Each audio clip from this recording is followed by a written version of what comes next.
ವಿಧಾನಸಭಾ ಚುನಾವಣೆಗೆ ಕೆಲವು ದಿನಗಳು ಬಾಕಿ ಇರುವಂತೆಯೇ ಕಾಂಗ್ರೆಸ್ಗೆ ದೊಡ್ಡ ಹೊಡೆತ ಬಿದ್ದಿದೆ. ಕೆಪಿಸಿಸಿ ಮಾಜಿ ಪ್ರಧಾನ ಕಾರ್ಯದರ್ಶಿ ಎಂಜೆ ಜಾಬ್ ಬಿಜೆಪಿಗೆ ಸೇರ್ಪಡೆಗೊಂಡಿದ್ದಾರೆ. ತಿರುವನಂತಪುರಂನ ಪಕ್ಷದ ಕೇಂದ್ರ ಕಚೇರಿಯಲ್ಲಿ ಬಿಜೆಪಿ ರಾಜ್ಯಾಧ್ಯಕ್ಷ ರಾಜೀವ್ ಚಂದ್ರಶೇಖರ್ ಅವರ ಸಮ್ಮುಖದಲ್ಲಿ ಜಾಬ್ ಮತ್ತು ಇತರ ಕೆಲವು ನಾಯಕರು ಬಿಜೆಪಿಗೆ ಸೇರ್ಪಡೆಯಾಗಿದ್ದಾರೆ. ನೀವು ಸಣ್ಣ ಆಗ್ಬೇಕಲ್ವಾ? ಅದು ಒಂದು ಉತ್ತಮ ಆಹಾರದಿಂದ ಸಣ್ಣ ಆಗ್ಬೇಕಲ್ವಾ? ಪ್ರತಿದಿನ ನಮ್ಮ ಜೀನಿ ಸ್ಲಿಮ್ ನ ಯೂಸ್ ಮಾಡಿ ಯಾವುದೇ ಸೈಡ್ ಎಫೆಕ್ಟ್ ಇಲ್ದಂಗೆ ನೀವು ಸಣ್ಣ ಆಗ್ತೀರಾ.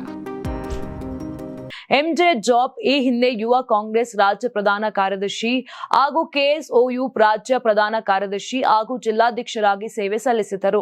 ಇನ್ನು ಪಾಲಕ್ಕಾಡ್ನ ಮಾಜಿ ಕಾಂಗ್ರೆಸ್ ಡಿಸಿಸಿ ಉಪಾಧ್ಯಕ್ಷ ಪ್ರಾಣೇಶ್ ರಾಜೇಂದ್ರ ನೇತೃತ್ವದಲ್ಲಿ ಹಲವು ಕಾಂಗ್ರೆಸ್ ನಾಯಕರು ಬಿಜೆಪಿಗೆ ಸೇರ್ಪಡೆಗೊಂಡರು. ಚೆನ್ನಿತ್ತಲ ಗ್ರಾಮ ಪಂಚಾಯತ್ನ ಮಾಜಿ ಯುಡಿಎಫ್ ಅಭ್ಯರ್ಥಿ ಆತಿರ ಅನಿಲ್ ಕುಮಾರ್ ಮತ್ತು ಮಹಿಳಾ ಕಾಂಗ್ರೆಸ್ ಕಾರ್ಯಕರ್ತೆ ಅವರ ಪತಿ ವಿನೇಶ್ ಕುರುಪ್ ಕೂಡ ಕಮಲ ಹಿಡಿದಿದ್ದಾರೆ.